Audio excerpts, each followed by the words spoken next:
Hello friends, welcome to मोरेसर academy. मित्रांनो, मी राहुल तुमचं आपल्या सर्वांचं मोरेसर अकॅडमी या युट्यूब चॅनलला स्वागत करतो. तर चला आपण आज पाहणार आहोत परिसर अभ्यास एकता चौथी यातला भाग ए. आपला पाठ चालू आहे मित्रांनो 6वा अन्नाची विविधता यावरील प्रश्न उत्तर म्हणजे आपण आपला स्वाध्याय पाहू. स्वाध्याय पाहण्यापूर्वी जर तुम्ही आपल्या चॅनलला नवीन असाल तर आपल्या चॅनलला सबस्क्राईब करून घ्या. त्याचबरोबर बाजूला दिलेली बेल आयकॉन दाबून ऑल नोटिफिकेशन सिलेक्ट करा मित्रांनो, जेणेकरून आपले नवनवीन व्हिडिओ तुमच्यापर्यंत लवकर पोहोचतील. तर पाहूया आपला प्रश्न क्रमांक अ. थोडक्यात उत्तरे लिहा. तर त्यात आपला प्रश्न पहिला दिला आहे, गव्हापासून कोणकोणते अन्नपदार्थ बनवले जातात? तर याचे उत्तर आहे मित्रांनो, गव्हापासून, गव्हाच्या पिठापासून व गव्हाच्या चिकापासून विविध अन्नपदार्थ बनवले जातात. गव्हापासून लापशी, खीर, शिरा इत्यादी गोड पदार्थ बनवले जातात.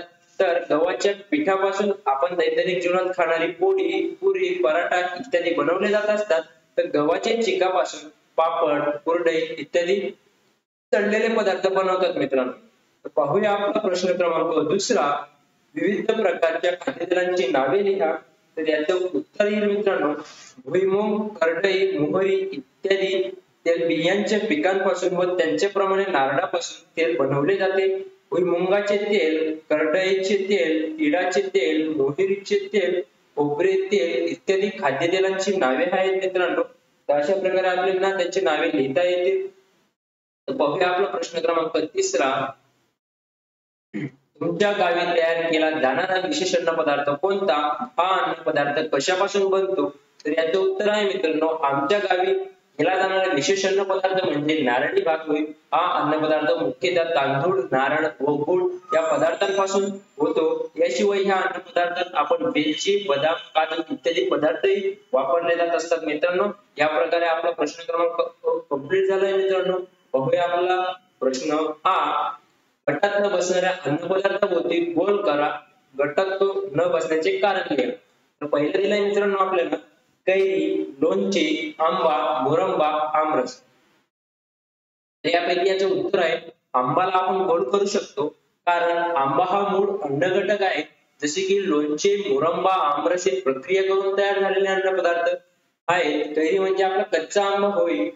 तर पाहूया आपला दुसरा, पुलाव, पराठा, दही भात, बिर्याणी यात गोड करणारा जो आहे मित्रांनो, आपण पराठ्याला गोड करू शकतो कारण पुलाव, दही भात व बिर्याणी हे तांदूळापासून बनवली जातात.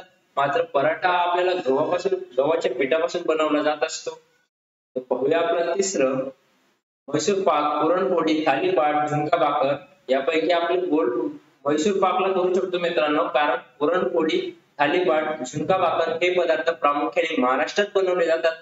तसेच मैसूर पाक हा पदार्थ प्रामुख्याने कर्नाटक राज्यात बनवला जात असतो मित्रांनो. अशा प्रकारे आपला हा प्रश्न सुद्धा कंप्लीट झालाय. पाहूया आपला प्रश्न, खालीलपैकी धान्य, भाजी व फळभाजी कोणती ते ओळखा. यांपासून कोणकोणते अन्नपदार्थ होऊ शकतात त्यांची यादी तयार करा. आपल्याला यादी तयार करायला लावली मित्रांनो. आपल्याला नाव दिले कणिक, याचा प्रकार कोणता आहे? धान्याचा प्रकार आहे.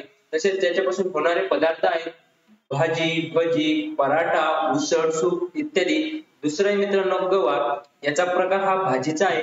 तर होणारे पदार्थ भाजी, कोशिंबीर इत्यादी मित्रांनो. तिसरा प्रकार आहे आपला भोपळा, याचा प्रकार आहे मित्रांनो फळभाजी. ते होणारे पदार्थ आहेत भाजी, भरीत, घारगे, पुरी इत्यादी मित्रांनो. तर मित्रांनो अशाच प्रकारे आपला हा स्वाध्याय कंप्लीट झाला आहे. तुम्ही जर यापूर्वीचे आपले स्वाध्याय पाहिले नसतील तर आय बटनला क्लिक करून तुम्ही पाहू शकता. थँक्यू फ्रेंड्स वॉचिंग दिस व्हिडिओ. भेटूया आपण परत नवीन व्हिडिओ मध्ये, पुढच्या व्हिडिओ मध्ये. तर थँक्यू फ्रेंड्स.